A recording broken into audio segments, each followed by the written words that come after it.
Hey everyone, in this video, I will show you how to share Canva design as PDF. Now, if you find this video helpful, like and subscribe would mean a lot. Alright, let's dive in.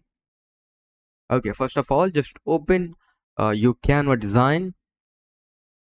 Now go on top right corner and click on share. Here, just click on download. Okay, now under file type, just click on this drop down arrow and select PDF standard. Don't select PDF print, it's for high quality if you're printing something. But if you want a PDF, a simple PDF, for that just select PDF standard. So select it. Now just click on download.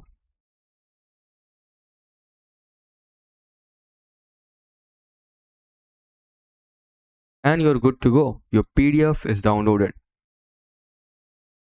as you can see. So that's it for the video. That's how you can share your Canva design as PDF. Thanks for watching.